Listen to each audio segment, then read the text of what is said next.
Good morning and welcome to our Sunday morning Bible study here at the Monroe Church of Christ. We're glad you could join us this morning. It's a beautiful day here in Monroe. We've had a couple of warm days now, and so we are definitely charging through the spring and into the summer. Just a quick note of housekeeping. We had technical difficulties with our live stream on the previous Wednesday night, so we will conclude the book of Romans this Wednesday, a week later than planned as a result of that. But this morning, we are discussing the Gospel of John, as we have for some time now. I think this is lesson 22, and so that's how long we've been at it. And we're looking at a particular section of this Gospel where Jesus is talking to his apostles, to his followers, and where he is explaining to them things they need to know for the time that comes when he is going to be gone.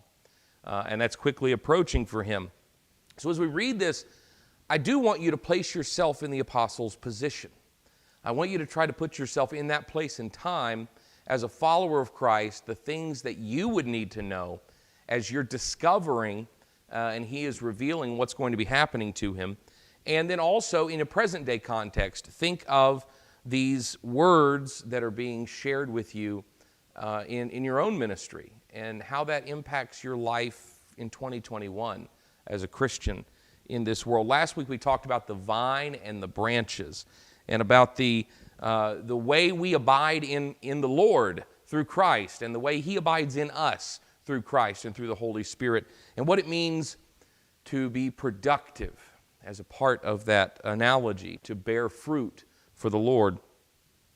Now we're in verse 12 of chapter 15 in the Gospel of John.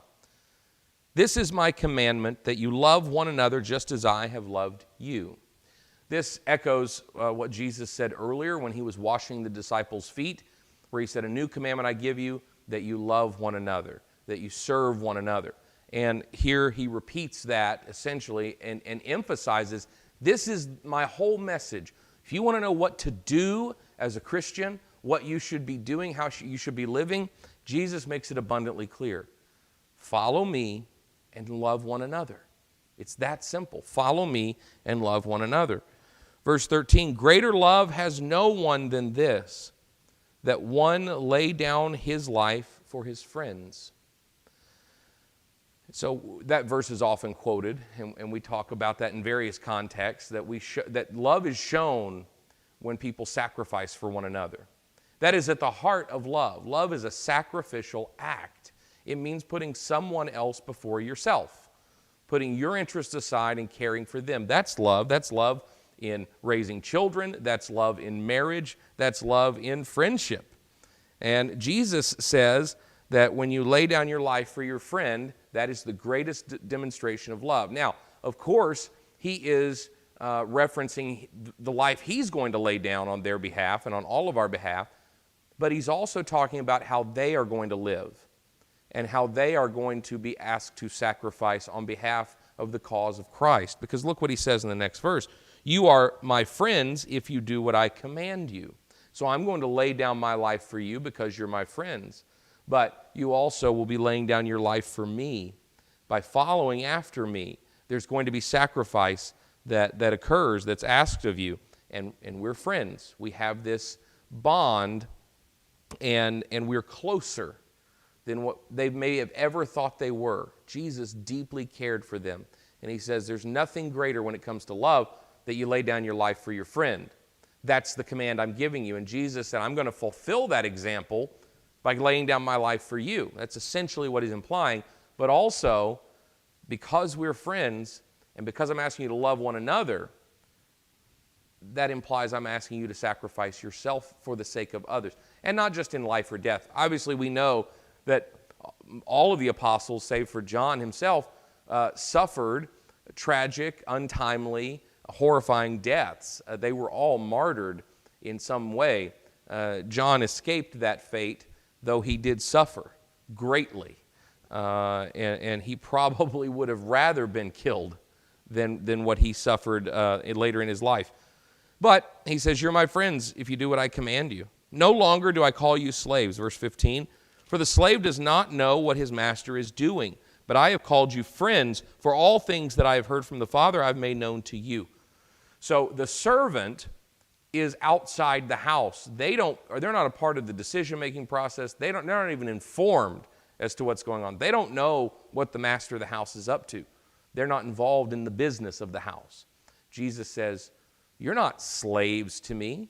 We're not, as Christians, we're not slaves to God. We're not down here toiling because he's commanded us to, and that's just that. We're a part of his household. And we know exactly what he's doing. And Jesus says, you know exactly what I'm doing because I've told you everything that God has told me. You know it all.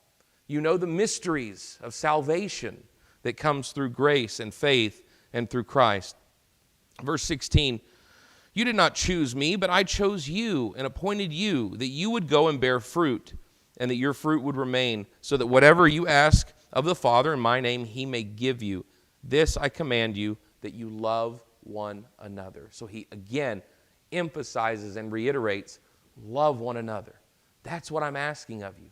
Now, what does that mean, love one another? Does it mean we just like each other, we take care of each other, we're not mean to one another? No, Jesus is clear it's deeper than that. It involves the sacrifice of one's own self. It also involves carrying forth the message and bearing fruit.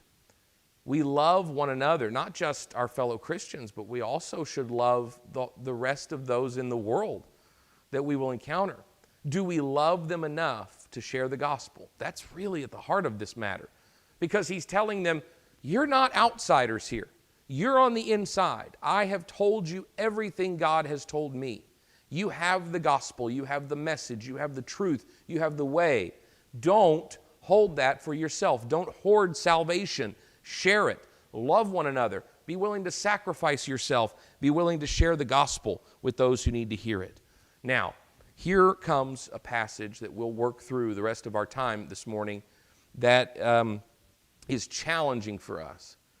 As Christians, we can talk all day long about the glories of heaven and the glories of salvation, how wonderful it is to gather with the saints on Sunday morning and share and worship together and to live and to work with one another, but we live in a world that is ugly.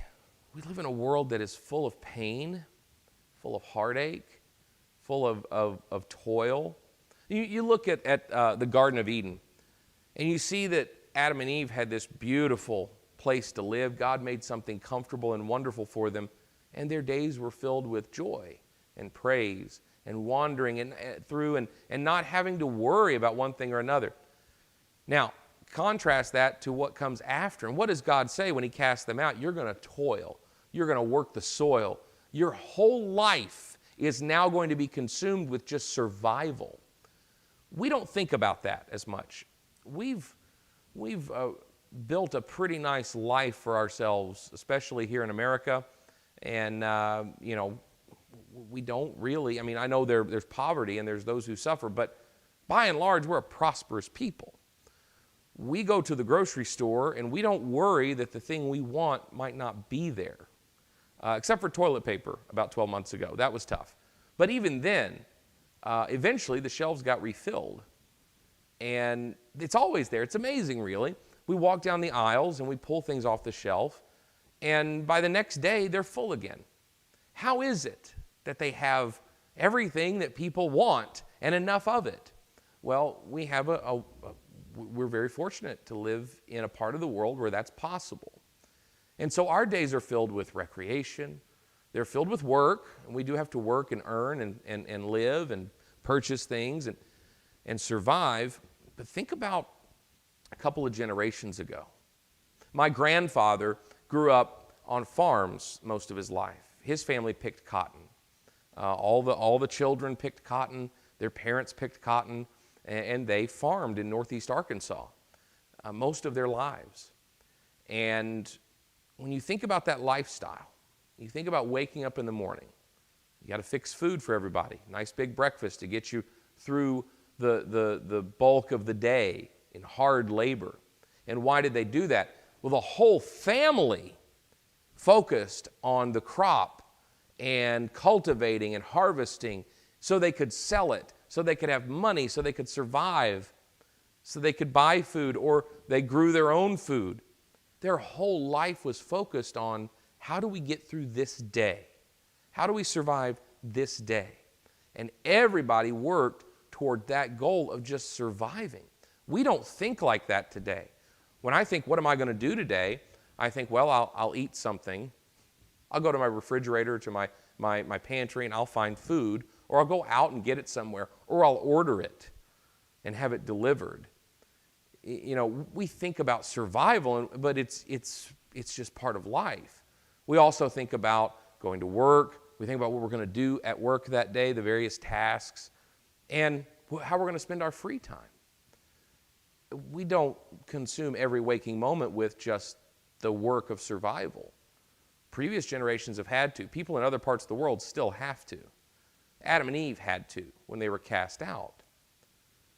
The nature of this world is harsh, and just because we've been shielded from it, because we happen to live in a wonderful place and be blessed with wonderful things, doesn't mean it's not true. This world is harsh, and it's painful, and it hurts, and we have to live as Christians in it. Well, how do we do that? Well, let's listen to the words of Christ. Verse 18 of chapter 15, if the world hates you, you know that it has hated me before it hated you. If you were of the world would love its own. But because you are not of the world, but I chose you out of the world, because of this, the world hates you. You are signing up for a very tough bargain when you choose Christ. It's just the way it is. Jesus came into this world and he called us out of it. He called us to be different. He called us to look different and act different. And he called us to put our faith in something different. Not in ourselves, not in our systems, not in our neighbors, in him. That is different from the world. And there's something about the collective attitude of the world that despises that absolutely despises that. And Jesus says, prepare yourself. The world is going to hate you, but the only reason they hate you is because you're not like them, because you've chosen me and not the world. And the world hated Jesus first. We're signing up for a bargain that is not comfortable. Remember, verse 20, the words I said to you, a slave is not greater than his master. If they persecuted me, they'll also persecute you. If they kept my word, they will also keep yours. But all these things they will do to you for my name's sake, because they do not know the one who sent me. The world, not knowing God, not having a relationship with God, will treat us in whatever manner they view Christ. Why is that? Because what they see through us ought to be Jesus. If you aren't persecuted for your faith, then maybe they're not seeing what your faith is. If you don't face some hardship in your ministry, if you don't face some kind of challenge in living according to the calling of Christ, then maybe you need to examine what you're following after. Examine how you're living. Jesus says this world will, by its nature, hate you because it hates me. And if it listens to you, it's because it's listening to me. In other words, we are completely removed from the equation. We ought to be completely removed from the equation. We ought to be reflecting Christ and Christ alone, regardless of whether that gets us good or that gets us bad. As a result, we reflect Christ. The blessings we receive are because of Jesus, and the persecution and challenge we receive is because of Jesus. The good and the bad, all because we reflect Christ. That's what he's calling us to. And their rejection is out of the ignorance of God, their understanding of God. Verse 22, if I had not come and spoken to them, they would not have sin, but now they have no excuse for their sin. Now, what does that mean? That Jesus came and by his proclaiming this gospel that sin now exists? No, it's the revelation of sin. It's the seeing. He exposed their sin. And because Jesus presents an alternative to the world, whether it be the old law, which was just be good enough and God will accept you, or whether it is the law of the world, which is do whatever you want, Jesus came and provided a contrast, and by that contrast, sin is exposed. Have you ever wondered how we have a concept of darkness, nighttime? If you look at Genesis and you see that the Spirit of the Lord hovered over the surface, and there was chaos. And he separated the light from the dark. That was one of the first things that happened. He created light and then separated the two. What does it look like to have light and dark mixed up? What does it look like? We can't fathom such a thing. We only understand what darkness is because we have light. And so we have a contrast. We only understand what light is because of dark. We understand order because we have chaos, and we understand chaos because we have order. When we provide a contrast to the status quo, which is sin and suffering, then we are exposing the sin in the world. And we are exposing the sin in others. And that's creates panic, that creates fear, that creates discomfort, it creates retaliation. And so Jesus is saying, because I came and spoke these words, they have sin. And so they hate him, and they hate us in response to that. Now they have no excuse for their sin. Verse 23, he who hates me hates my Father also. If I had not done among them the works which no one else did, they would not have sin. But now they have both seen and hated me and my Father as well. But they have done this to fulfill the word that is written in their law. They hated me without cause. He's saying, look, the response we've gotten is exactly what was supposed to happen. This is what God intended so that all prophecy, all righteousness could be fulfilled. They hated me, they despised me, they rejected me. That's exactly what was supposed to happen.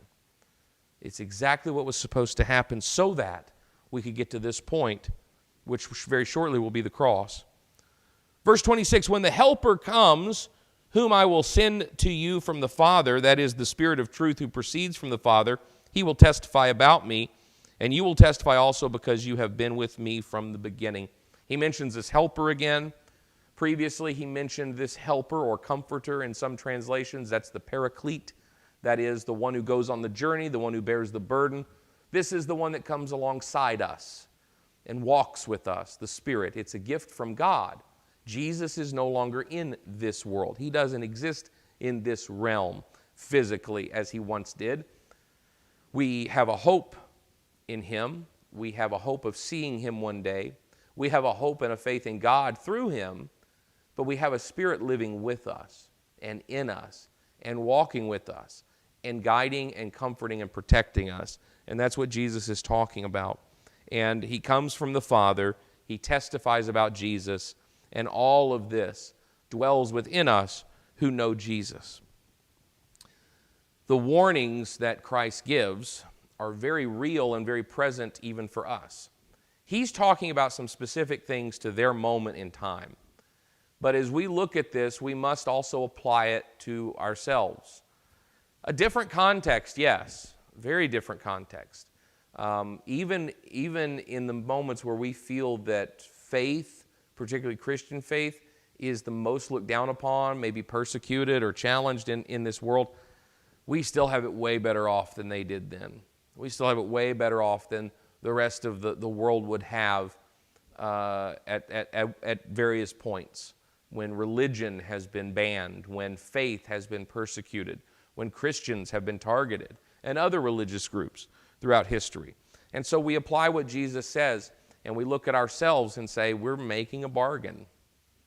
We're choosing to follow after someone we believe to be true, the Son of God, Jesus Christ. When we do that, we're bringing some challenges our own way. We are not choosing the easy route. We are choosing the hard path.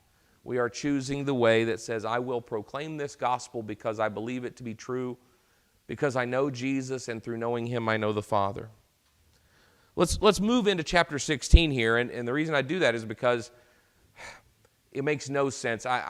We do it for organizational purposes. You know, I try to do a chapter, a lesson, like Romans or something like that.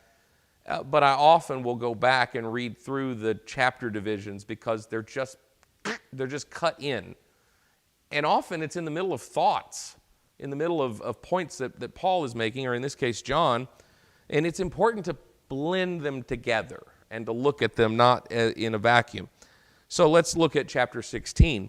Jesus begins there by saying, these things I have spoken to you. That's what he's just said. Hey, this world is harsh. This world is going to come after you because they don't like me. But the blessings that you will receive because you know God and you know me, such as the Helper, the Holy Spirit, are going to carry you through and see you through. But you are signing up for a very hard bargain.